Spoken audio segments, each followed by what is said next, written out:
Emissions test 11. Emissions test 11. We're talking about a Chrysler misfire. This is from a handout that I acquired from Chrysler from when I was working at the Chrysler thing. The primary cause of a misfire diagnostic trouble code is what? Look at that. Look at those and figure that out based on what we've been talking about all this time. The primary cause of a misfire diagnostic trouble code is what? C. D. C.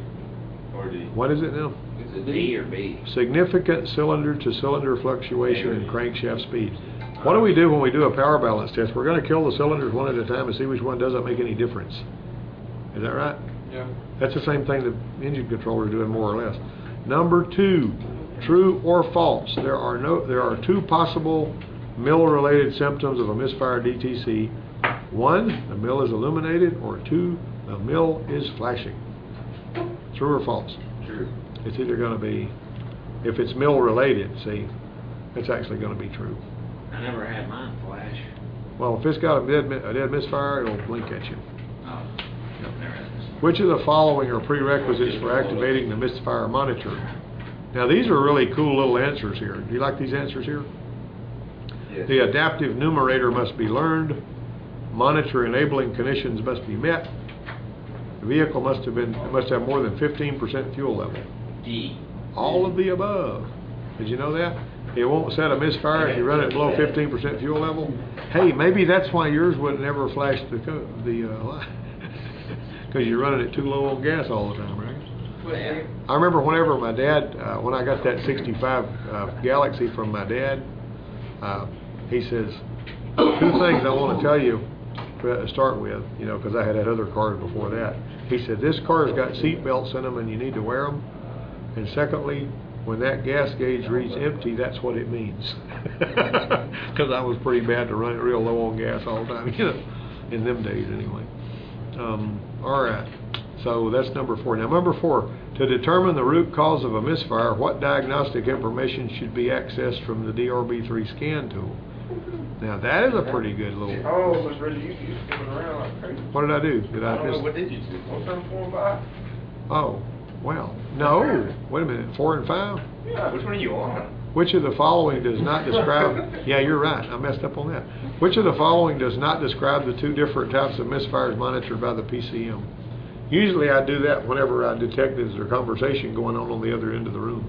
And people will say, wait, what are you doing? They missed something, right?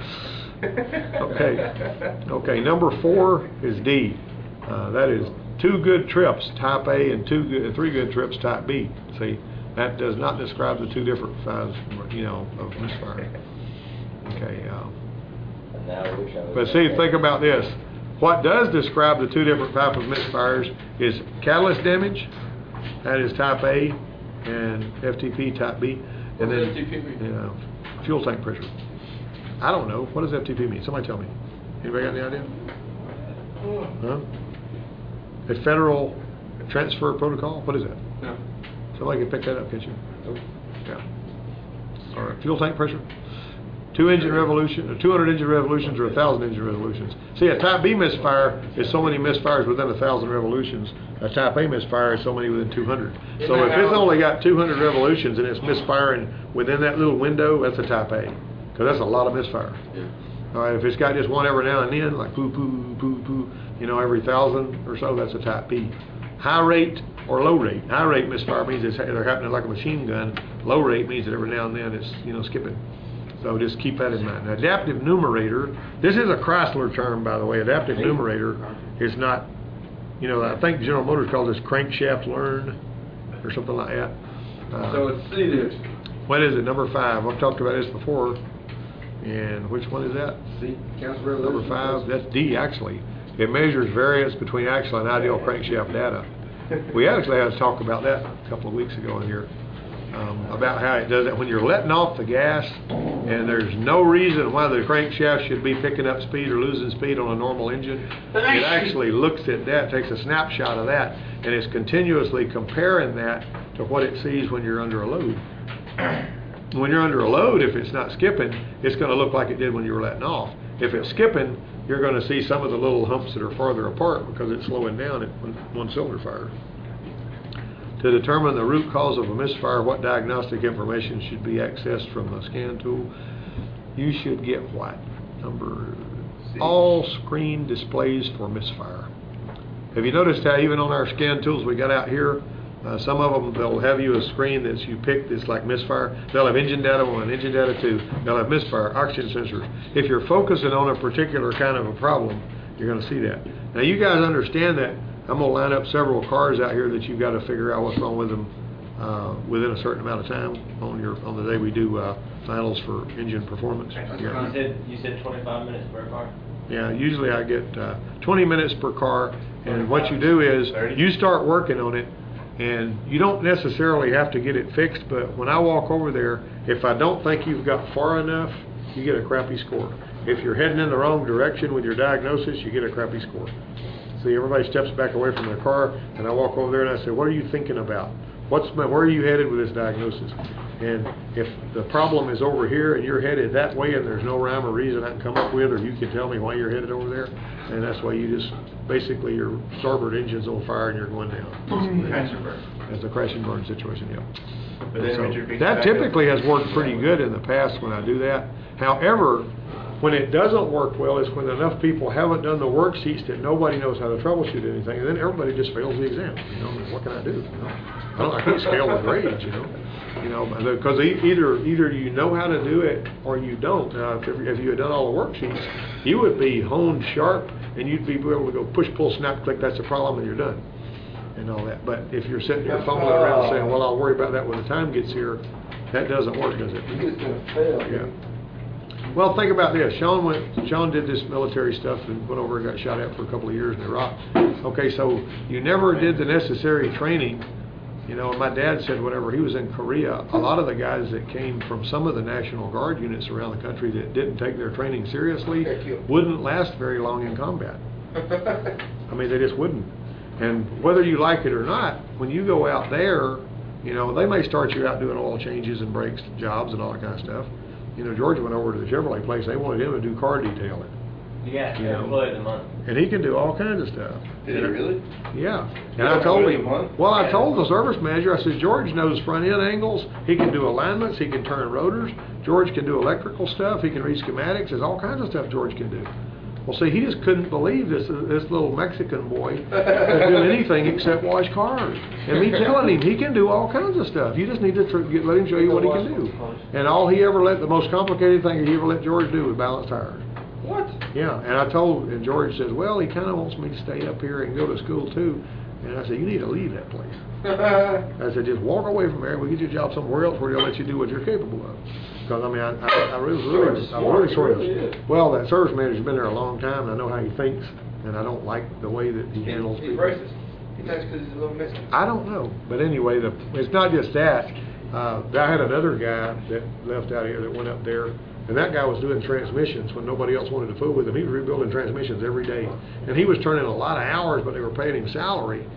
And he was taking those hours, the same service manager, and giving them to the other mechanics. No. Yeah. And he was telling Adam, you're not turning enough hours, so I'm going to have to cut your pay. Well, Adam was turning more than the regular mechanics because he was doing all these transmissions. Boy. And he left I'd the be place. going to court. Well, he left the place. Well, see, he was getting paid salary anyway. Yeah, but that guy was doing him wrong. That's what's And Adam kept records and everything. But the point is, this silly bunch of nonsense here, that is not a place where somebody that comes out of a program needs to go to work. No. Especially if you're young and they don't think you can do anything, and all I'm going to let him do is this. I don't care what somebody else tells me he can do. But anyway, I just, you know, George is capable of a heck of a lot more than they got him doing up there. But see, he has this stigma of just being young And quiet. and he doesn't stand up for himself, and they just jerk him around. And all. Of course, you know, they're paying him like $8 an hour or something like that. You know, I couldn't do that. You know. Wash cars? Huh? Yeah, well, that's basically just a little over minimum wage. You can hire anybody. I told George, I said, those Hispanic people that are walking up and down the street out there on Rucker Boulevard, he could hire any of them to do what you're doing with no training. Think about it. I'm about to say, he went to school to be a mechanic, kind of damn veto boy. Exactly. But he just applied for a summer job. He's coming back in fall anyway. Yeah. You know, and so, but this was a summer job, and he had some cash flow, and that basically worked out okay for him. All right, but how did I get off on that? You know, but anyhow, let me see here. Number 7, on the misfire monitor 200-1000 display, what tells you the monitor is running? What tells you the monitor is running? The 200 rev counter is counting revolutions. That would be a pretty good clue, wouldn't it? An automotive lab scope, a cylinder leak down tester, and an engine analyzer are 3 tools for doing what?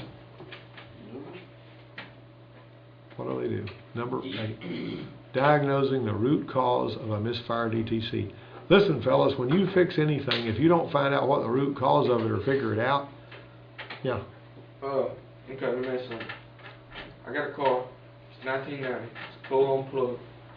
How could we detect a misfire? How could we? A 1990 coil-on plug. What kind of vehicle is that? Q45. 45.